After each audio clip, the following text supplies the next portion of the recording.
What's going on, guys? Jeremy Majors here with Majors Academy Dog Training out of Green Bay, Wisconsin, and we are live. Dog Training Q&A number 135. The subject of this little podcast is going to be barking plus jumping equals biting. I want to talk to you guys a little bit about that, because they are not separate. And when you add both of those, your dog could bite. No dog that bites goes without barking or jumping. So let's get it started. Hope you guys are doing all right. I actually had earlier this week, the honor, I would say, to present among some great presenters for the Wisconsin Health Administration. So I had to go to Madison on Tuesday. I think some of you guys knew that, but yeah, I got a chance to present or do a presentation on bringing home your puppy. It went horrible. It wasn't horrible. It did go bad though. Like, my presentation was set up through Keynote, and so with 10 minutes before it started, I had to convert it to PDF because they were working with Windows. So I had to convert it to PDF, and then none of my videos worked because I had this presentation with videos so that I could sort of make them or let them see what I was explaining. It was going to be pretty dope. I was really excited about presenting this and being able to really give them a good example of a puppy that I was working with just this last week. You know what I'm saying? So I was really excited about what I was going to be able to provide. Okay. So then I just realized though that my presentation was way too short. It only lasted 15 minutes partly because I couldn't explain the video. You know, I was definitely going to spend some time on that video and break it down on a couple of videos to help people understand. But I tell you what, man, I still think I did a good job though. Because after my presentation, we went straight to the Q&A. I was going to leave that for the last 30 minutes, but my presentation only lasted 45 minutes. And so we went straight to Q&A after 15 minutes. And so for it was supposed to be an hour and a half, it was supposed to be an hour and a half. That was my time. So, but you already know, I can talk forever about, dog training, especially if you give me some questions. So I just focused on issues and challenges that people may not have even came across, because I wanted to provoke the most thought. You know what I mean? I wanted to make sure people were using their, I don't know. One of the most thought-provoking things was, you guys have heard me talk about this the last couple of podcasts, but the whole Wiskers thing. I heard people in the crowd talking, whispering. They were kind of in disbelief. I was like, damn, this is hitting them pretty hard. It's shocking. There's probably a lot of people in the crowd that take their dog to the groomer and their groomer gets rid of those whiskers.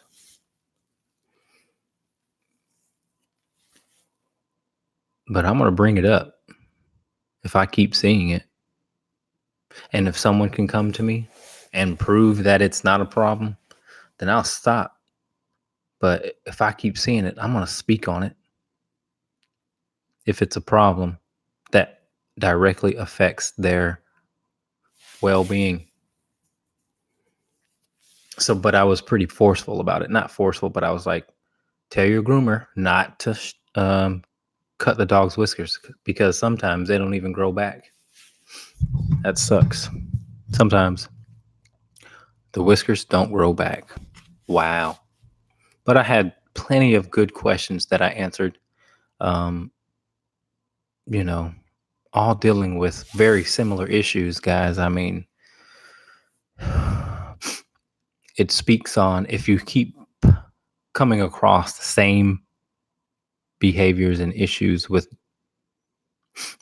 dogs, then that sort of speaks on how we treat dogs in general. You get a general sense of how we treat dogs.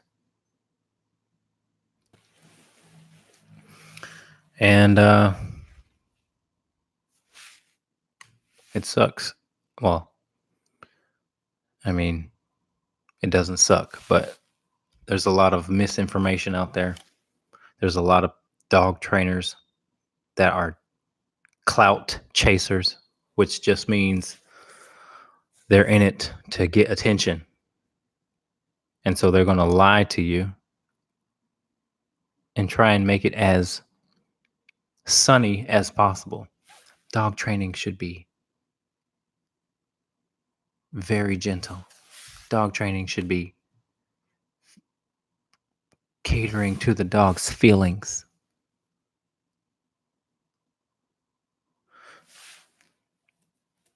So, I don't know. I could expand on that, but I don't want to.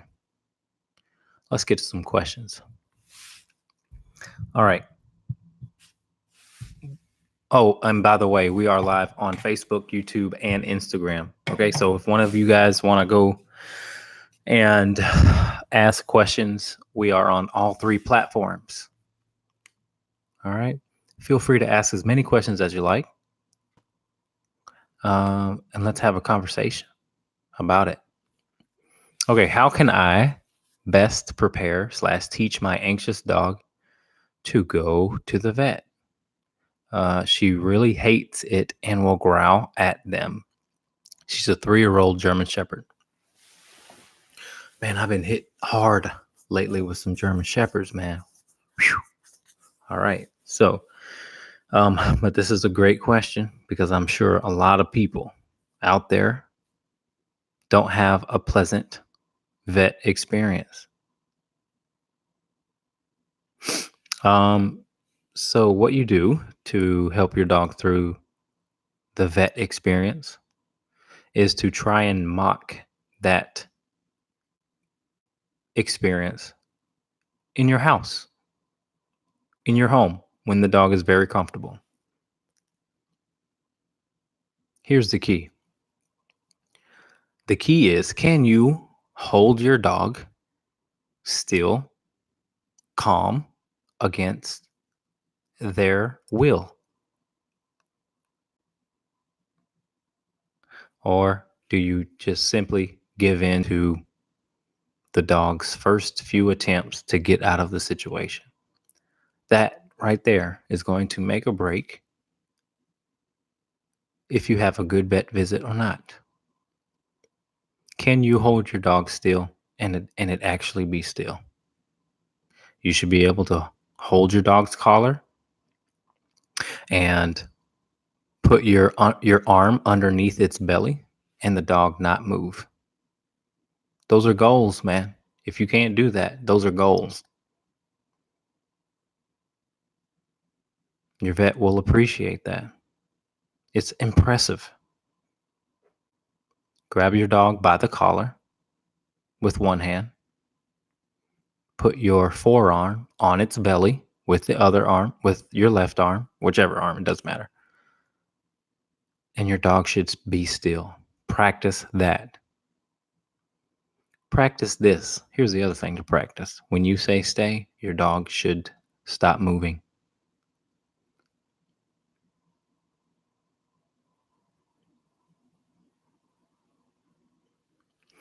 I just had a private lesson with a German Shepherd puppy. Dog was 5 months old and already barking at the sight of me, wanting to come at me, not in an aggressive way, but in a nervous way. There was nerves there. And you could tell now that that dog associates when it sees people, it loses its mind. Not in an aggressive way, not yet. Oh, there's still time. There's going to be some time yet that that dog starts to learn its power. And so I stressed to the owner that you give that 5-month-old puppy a break from allowing people to just come up and pet the dog. Seems like we all want the dog to just go up to everybody and be able to be pet by everybody at any time, all the time, and be met and meet all dogs all the time, anytime. Okay, well, there are some dogs that you can get away with that sort of mindset, but chances are it's not the German Shepherd. So do your research when you want the type of dog that you want that fits your lifestyle. There are plenty of people who are happy with the German Shepherd, given their temperament. German Shepherds are assertive dogs. They have been used to protect for centuries. They're protective dogs, so they don't like being touched by everyone. Okay, so anyway, back to the German Shepherd with the vet. It's going to be up to you and what you do at home. It's really easy to let things go at home because we don't look some kind of way. But remember this, you can solve all of your dog's issues when it's just you and the dog at home. Any issues that you have with the dog can be solved in the home, just you and the dog. Normally, when it's just you and the dog, you just relax and let the dog do what it wants. But sometimes that's not necessarily good. So make the dog listen better when it's just you and the dog. And then the dog will listen better when you take the dog out in public.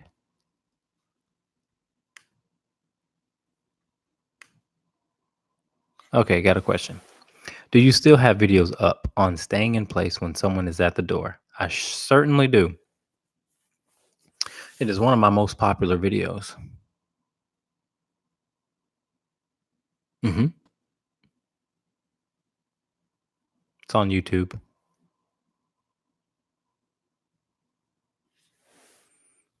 I certainly do. All right, next question.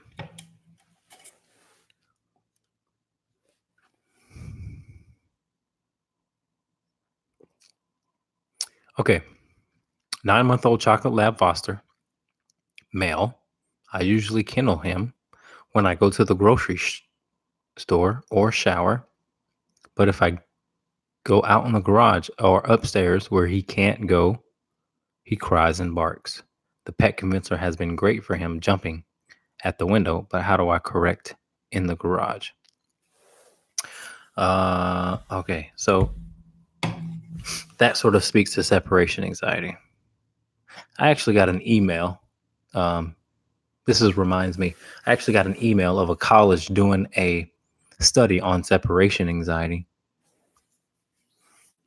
And they were asking me if I had dogs suitable for this study.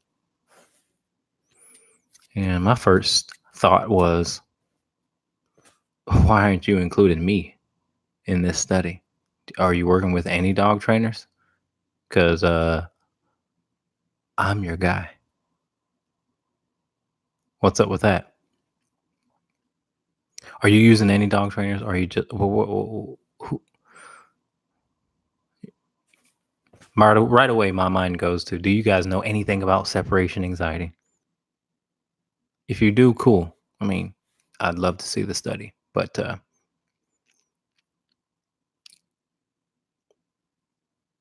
it's a college in South Carolina, so we'll see how that goes. But anyway, okay, so let's do this with that dog, the chocolate lab foster male. Put the dog in the kennel and make the dog do something in the kennel. That's going to solve your separation anxiety problem. The dog needs to learn how to be separate from you and then be calm, not separate and anxious. So when you correct the anxiousness when it's separate from you, you alleviate the anxiety. Make sure the dog is exercised first and foremost, because that would be unfair otherwise. If you try and make your dog stay in one position, especially if you have a high energy dog and your dog does not have or doesn't get any exercise, that's unfair. So make sure the dog is exercised, put the dog in the crate, and then correct any anxiousness when it's separate from you. The dog knows that the pushy behavior is going to get the dog what it wants. How about doing a dog a favor? Doing a dog a favor of not using that extra energy. Instead, show the dog to be calm, and that behavior will get the dog what it wants. Not only get it what it wants, but I really think it's our responsibility to allow the dog to be calm and quiet. And any behavior that is obsessive should be addressed. No behavior should be obsessive. No behavior should be out of the dog's control. If that's the case, we have to step in, man. Can't let it go on.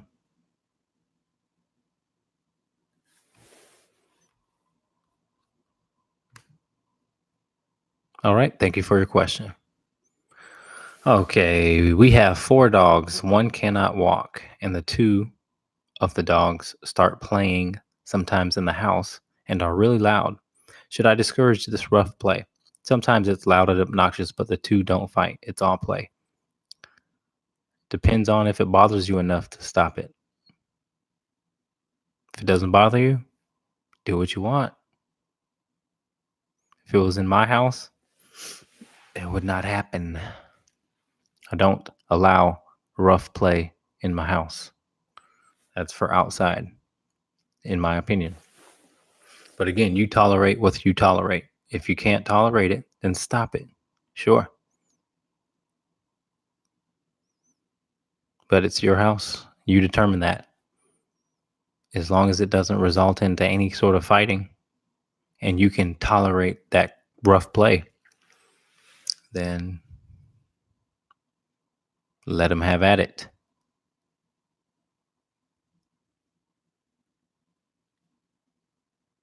All right. Thanks for your question. Feel free to ask another. Our vet gave us some Celio to use before storms. Have you had any experience with that? RX wall has been a mess with storms since the tornado. I have not had any experience with any medication when it comes to storms. My dogs have never been on medication. So no, I'm sorry. I'm not the person to give any feedback on that subject. I think you may know Medik. Medik may have a give you a better perspective on that type of stuff. But hope Wall's doing okay. Haven't seen him in a while.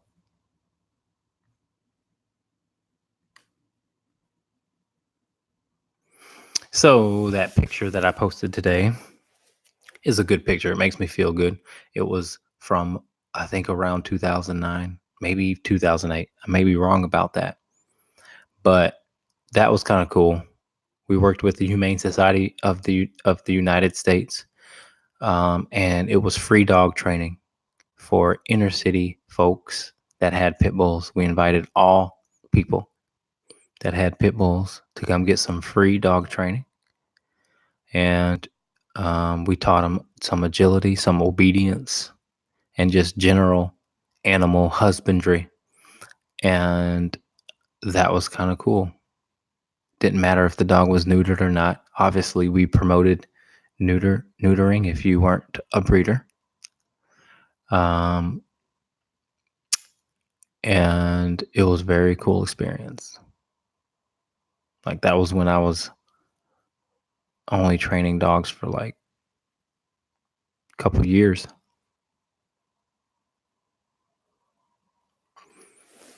I look like a youngin'.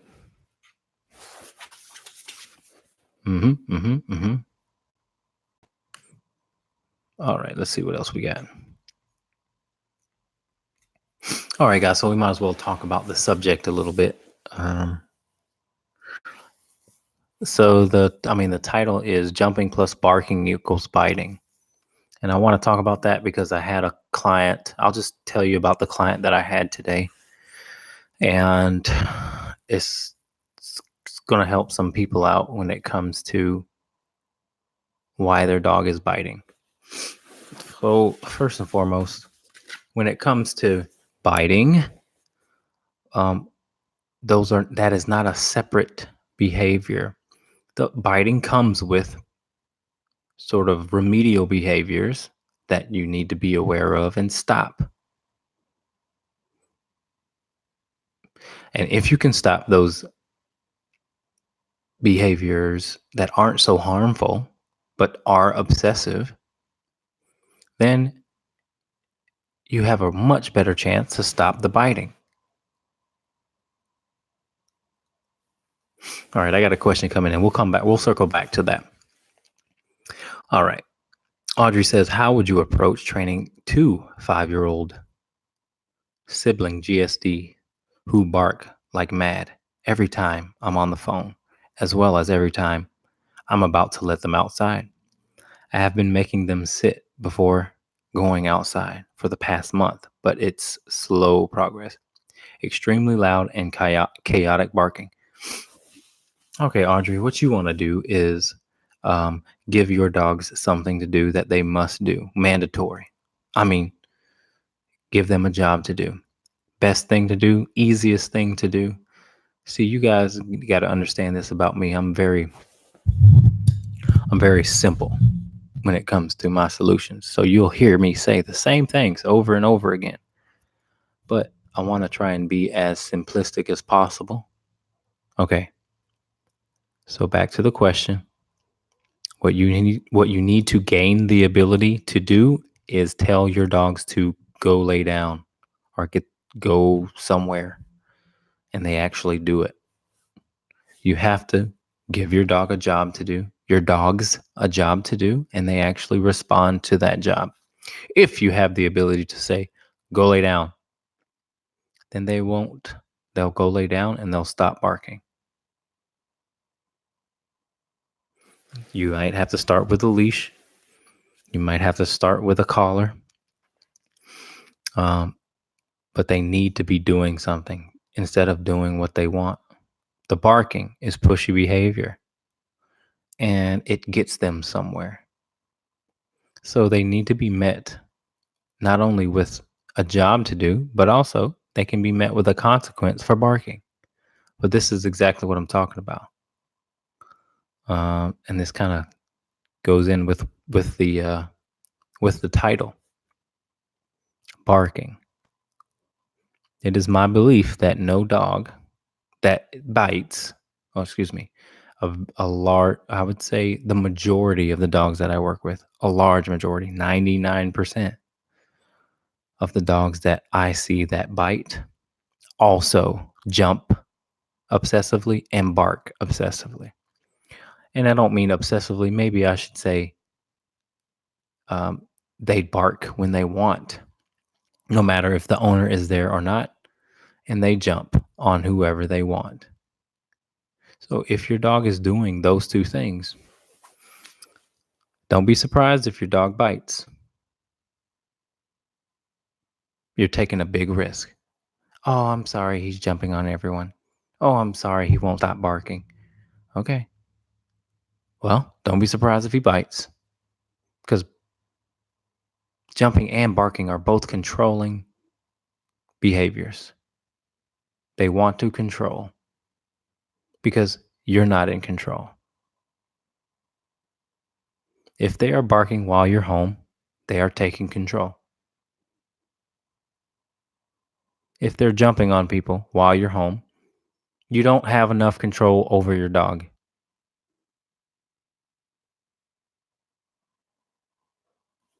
Stop the jumping. Stop the barking. Never get to the biting, is what I'm trying to say.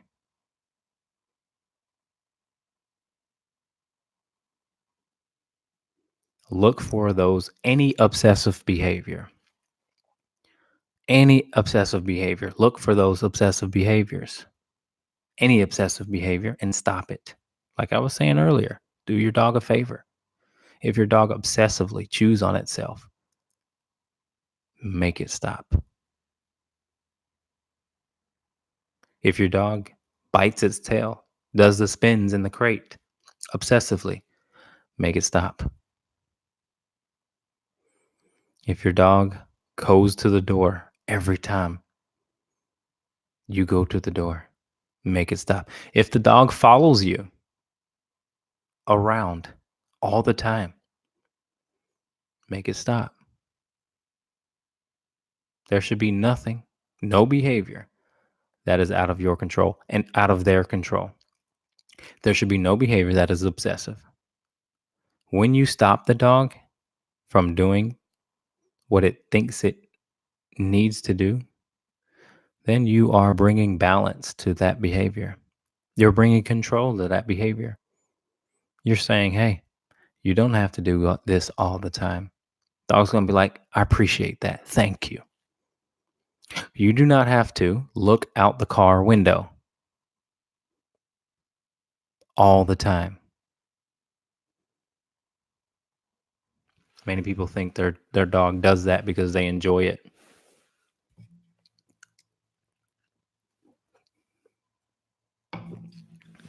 And yes, some dogs may enjoy it. But you need to check to see if they're doing it out of obsession. You'll give your dog a mental break if you can stop them from doing that. I need to look out the window. This window, that window, this window, that window. I need to be in the front seat. No, you don't.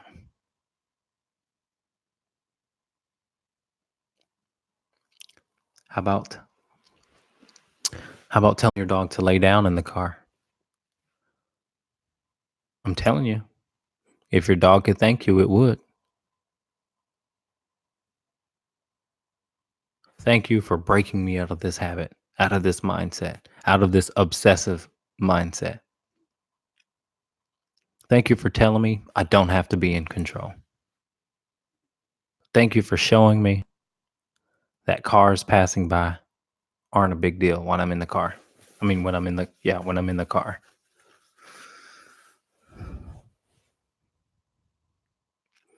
So again, Audrey,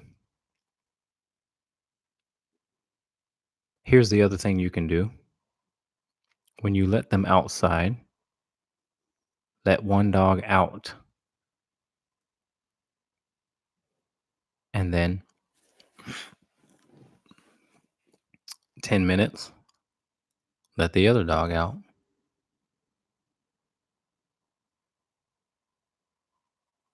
Break it up because they'll feed off of each other. Two dogs are three times the work.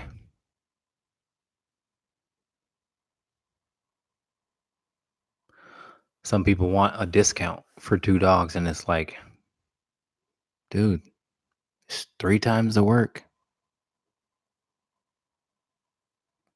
because you have to work with one, and then you have to work with the other, and then you have to work with them together. So it's tough. It's tough to work with the pack because they can feed off of each other. And so working with one at a time, I would advise that. That would be awesome.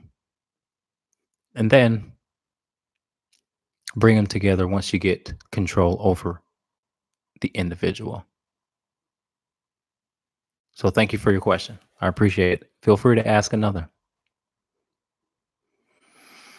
Okay, Debbie says we've been able to manage Ginger's resource guarding with a lot of structure and many of the tips you've given us. We've taken a year-long break from fostering to get a handle on her issues. Foster dogs bring out the worst in her behavior. I was thinking that it wasn't fair to her bringing in other dogs and stressing her out, and also not fair for the foster dogs having to worry if she's going to go after them. But then I keep second guessing myself. Do you think more exposure to other dogs in the house is good or bad for this situation? We do have another resident dog that has learned to stay away from her when she is in a mood, but occasionally, when we all let our guard down, she will go after him. All right, what you want to teach that dog is that it's not okay to fight.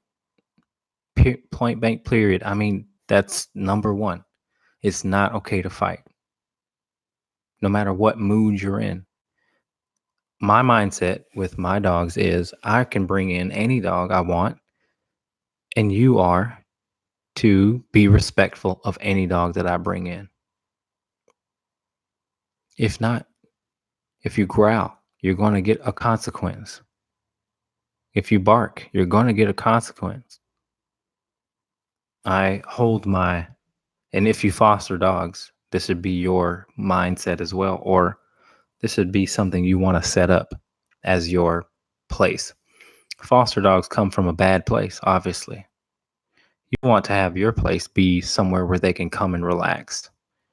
But in order to do so, we have to sacrifice sometimes our dogs' wants, our house dogs' wants, which is sometimes tough for a lot of people to sacrifice because they're our dogs. But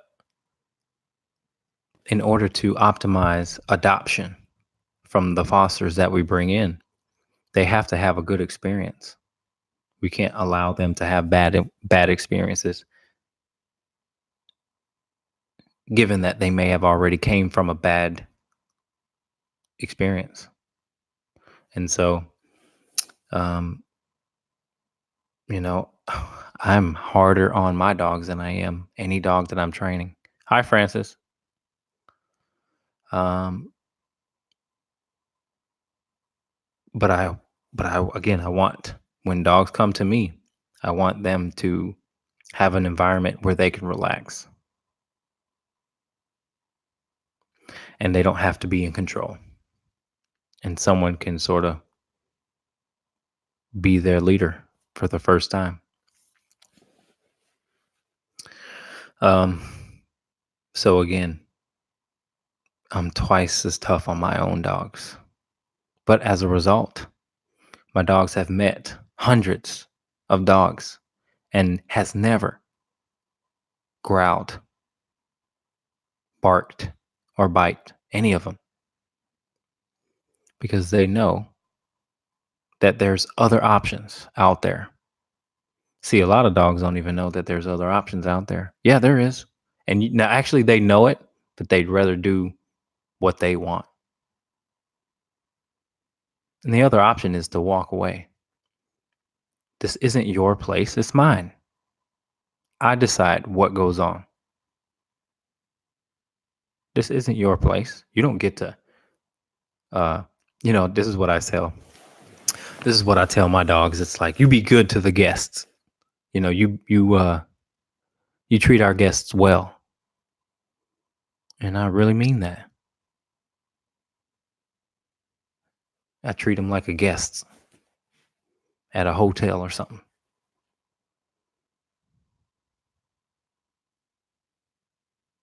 So, first things first, let that resident dog know the rules. The rule is be polite to our guests. You don't have to like them, but you should respect them. Respect me. Respect the rules enough to know. And if you don't respect the rules, you're not going to get what you want for a long time. Most people are shocked when I tell them if their dog has misbehaved not to pet their dog for a week or two. It's like, no, I can never do that. Oh, really? It's not about you. It's about getting the dog better. So you may have to sacrifice what you get out of the relationship to help the dog really understand that if you want what you like, you must act accordingly to get it. They don't need affection to survive. They need exercise. They need structure. They need respect. They don't need friendship. People these days want to be friendly before being respected. That's the problem. It's selfish. I want what I want out of the relationship. I want to pet you. I want to cuddle with you. Don't care if you bark your head off. Don't care if you jump on our guests. It's not that big a deal. I still want you in my bed on the couch next to me. All right. But see, what happens is no one can enjoy your dog but you. And who knows if you actually enjoy the dog that doesn't listen to you? You put a dog in a box. It can't even go off leash because you want the dog in your bed and on your couch. So what'd you get the dog for? Did you get the dog for cuddling? And how fair is it that you can't even have the dog off leash?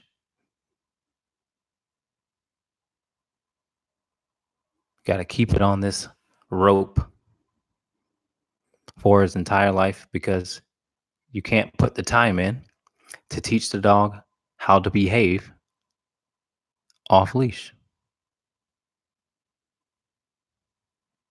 Hmm.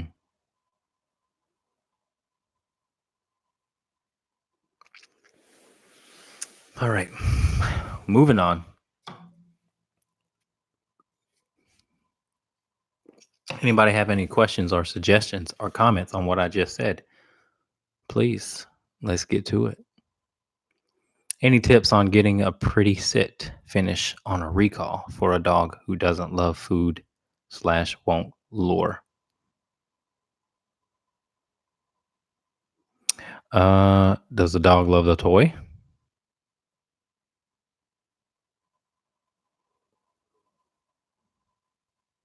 Dog has to be motivated somehow.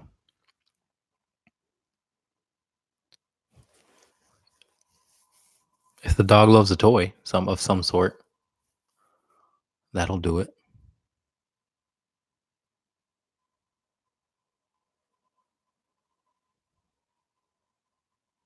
You can also make the dog do it and then motivate them with your praise.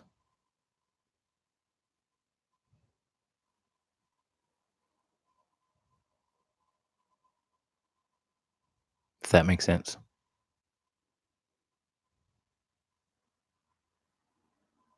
So once the dog understands that it has to do it, it may be a little confused or a little less motivated. But once it does it right or halfway right and it gets that praise from you that it's been wanting, then it can do it faster. Does that make sense?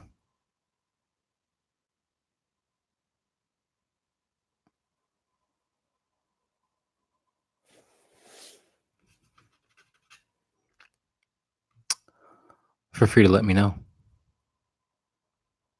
All right, Christy, my 16-month-old shepherd jumps and gets the zoomies when he is first let out of his crate and when people first come into our home. It's very brief. Then he settles. He does not do it until after being released from the crate. And he is otherwise very well behaved outside in public. How do I tame the initial hyperactivity? I feel like I'm always correcting too late. When he comes out of the crate, put him on a leash. And then wait until he's calm with your own leash. So you can even put him on leash, put the leash around your waist and walk around with him. Or put the dog on its bed and then wait until it's calm. And then it can come off the bed. So those two things will work. Also,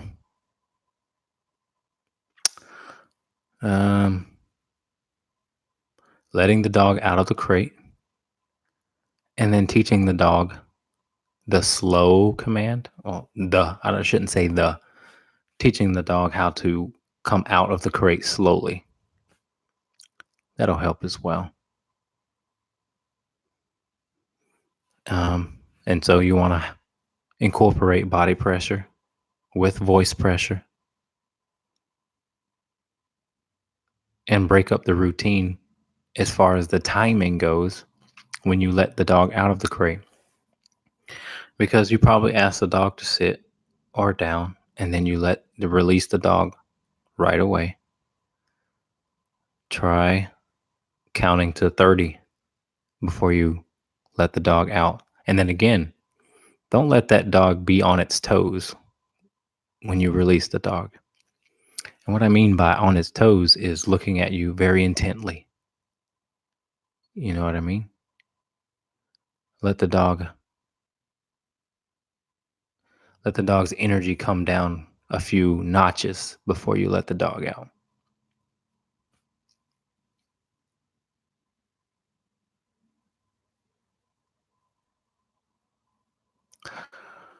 Okay, in this case, with leashing the dog out of the crate to prevent the zoomies, would it be okay to have treats to help distract the pup coming out of the crate, or is it a bad idea? You don't want to distract the dog. You want to teach the dog. So treats are a bad idea. What you want to teach the dog is that you calmly come out of the crate. Treats don't make dogs necessarily calm. They just get the dog in a treat mindset. And then they're working for the treats and not for you. And you want the dog to work for you and not the treats. So I wouldn't use treats. I would use your voice, your body language, and use that leash. And don't underestimate the amount of time that it may take. You know what I mean? Put the dog on leash, hang out with the dog on leash until the dog gets bored. And then you can take the dog off leash. It's always the initial 10. I don't even say. I mean, 10 minutes is long. I'd say the first 5 minutes. You get your dog under control the first 5 minutes, because when that door opens, that's when the jumping happens. That's when the barking happens, and that's when the biting happens. It's the initial someone coming on the territory that makes dogs uncomfortable. Take control in those first 5 minutes. Show your dog that you can control the situation. Dog doesn't have to. I don't care if your dog is friendly. When I come into your house, I don't want dogs jumping on me. Hell, I might have a fresh outfit on. I might be trying to look good. I don't want dogs jumping on me. I don't care how small they are either. It's annoying.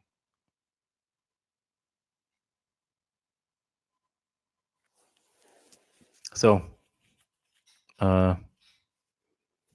here's the other cool thing. When you tell people, here's what I told that puppy person, the person with the 5-month-old German Shepherd that I trained earlier this week. I said, don't let people convince you that they are good with dogs or dogs love them. What's that mean? What's that even mean? Oh, dogs love me. You guys all know what I'm talking about. You know the people who say, oh, dogs love me. I grew up with dogs. What's that supposed to mean? That you're good with dogs? You good with dogs? Okay. This dog is going to bite you. Mr. Good with dogs. You good with dogs? I don't care. My dog was going to bite you. We'll see how good you are if he bites you or not. You're not good with dogs. Just because you pet friendly dogs. Oh, dogs love me. Really? Do they? I told that client, I said, you keep your dog away from people that say that, because they are bad for dogs. Actually, they do not know how to greet dogs. What a dog wants that is nervous about people is for you to leave them the hell alone. They want space.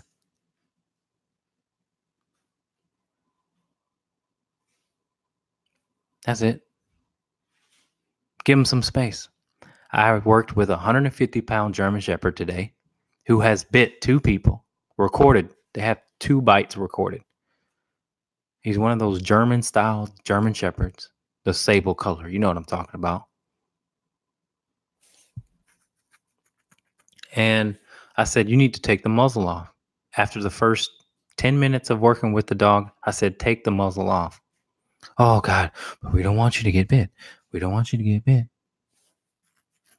I'm like, trust me, we've taken control of this dog for the first 10 or 15 minutes. He's good. Take the muzzle off. Dog comes up to me, wagging tail, sniffing. Didn't get bit.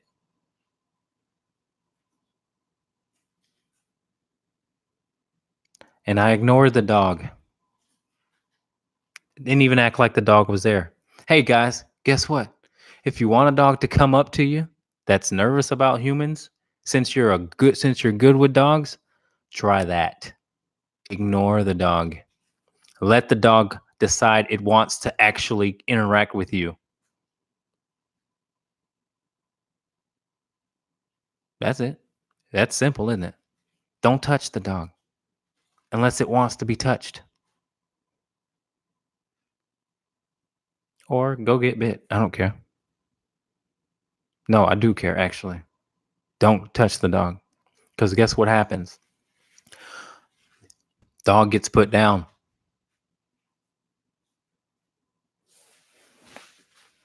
So do the dog a favor, Mr. I'm good with dogs. Don't touch the dog.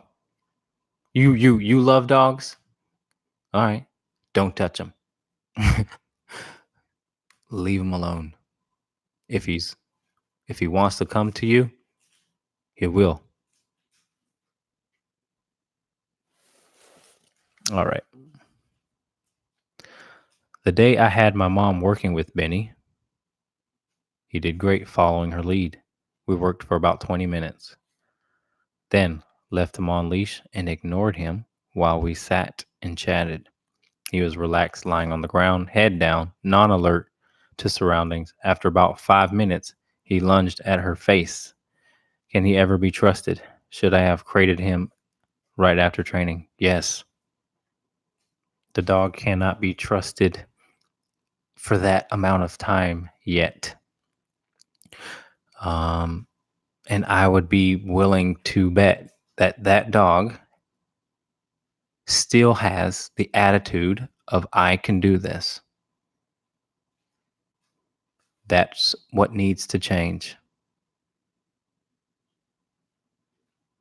for your dog to ever be trusted around humans. No, you don't have to bite. You can go somewhere else. We have a big house. Go choose a room if you're uncomfortable and lay the hell down. No, you don't have to bite because you're being an asshole.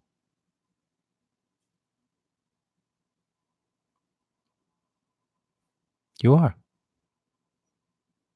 I know, Benny. Yeah, I know who exactly you're talking about.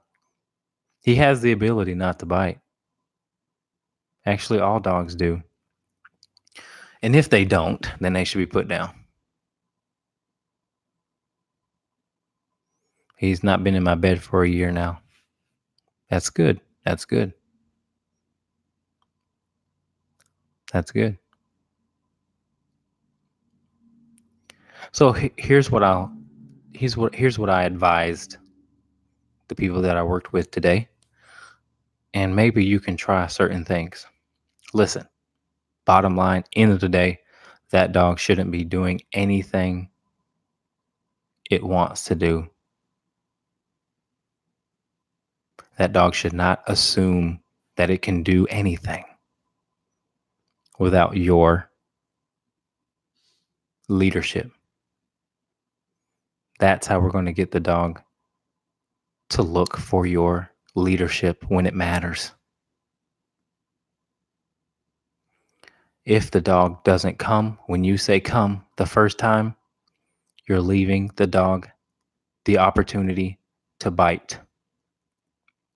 If your dog doesn't quiet down the first time you say quiet down, you're leaving your dog the opportunity to bite.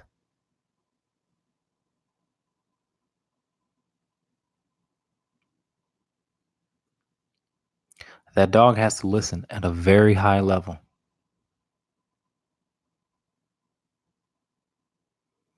Yeah, 5 years of that.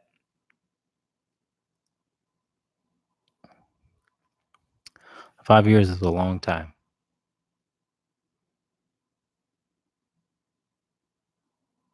Here's what I would do. How about this? Here's a game plan for you. Ready? The dog lunged at your mom's face. How about this? Don't pet the dog for 2 weeks. And when any guests come over, put them in a crate and make sure that the dog is quiet as hell in that crate.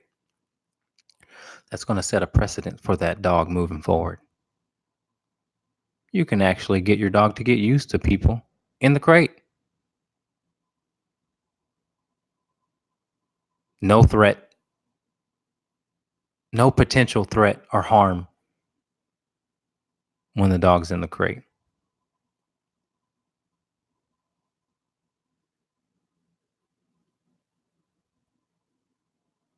So when your guests come over and that door opens, right away you're telling that dog, I got it. I'm good. Try that for the next 3 months. Leave him alone. Dog has nothing to do with the scenario. He's not a factor. Your focus is your guests and the good time that you're having with your guests. Forget him.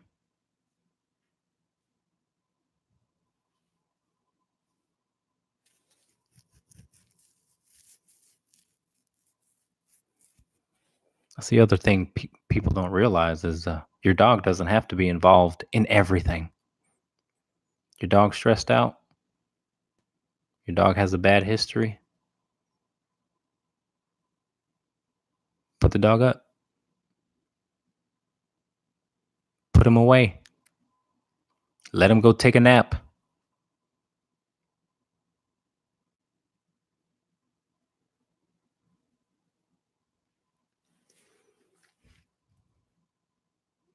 Because you have all the time in the world if that's your dog.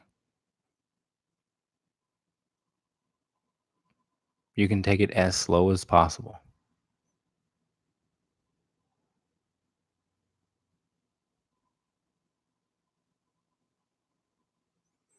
Okay.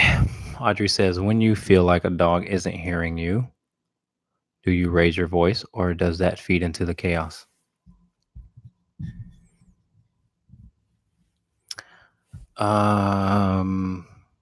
Great question. Can it feed into the chaos with some people and their dogs? Possibly. Does it with me? No.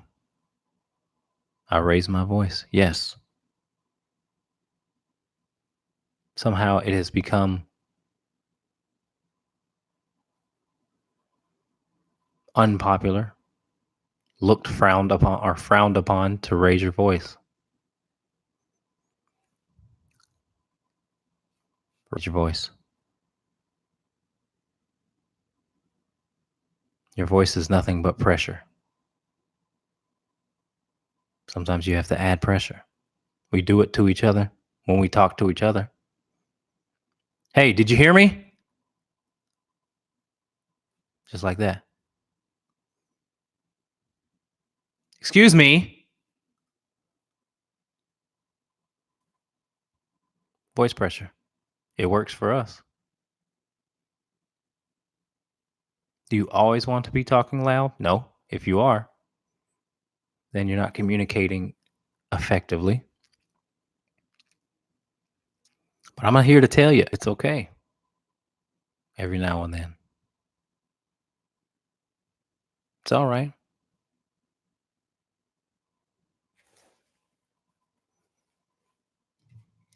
It's all good.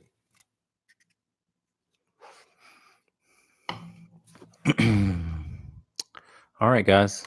Get your last questions on in. We're getting close to being done. Those of you who are watching on YouTube, Facebook, or Instagram, you guys just joining in, feel free to ask as many questions as you like. This is a dog training Q&A. So if you have any questions about your dog's behavior, feel free to ask. Type it in now. Be glad to try and help you out as best I can. And know this, you are never alone. Your question is going to help out others who come across this video because they're probably going through the same thing. You are not alone. I promise you that. Very rarely are you alone with what you're dealing with your dog. That's why I can assess a dog's a lot of trainers do this consultation where they bring the dog to the trainer for advice or an evaluation. That's it. I can evaluate your dog on the phone. No need to come in. No need to waste your gas money. I can evaluate your dog over the phone. If for rare reasons that it is a dog that I haven't came across, or an issue that I haven't came across, then sure, come on in.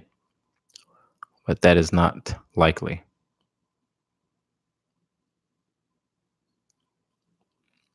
I've been doing this for coming up on 14 years. And I like to talk to people, which means I get to hear all of it. I don't skip. I want to hear it all over and over and over and over again, because then I can give some really good advice. And I can say, you know what? Normally this happens. This happens a lot. But if you rush people off the phone, you don't get to that conclusion as confidently. So, anywho, all right, you guys. Um, Give me a thumbs up. Please like, share, subscribe, whatever you want to do, if you found it useful. I really appreciate you guys watching. We'll be here next week. And yeah, have a good weekend. We'll see you guys next week. All right. Bye bye.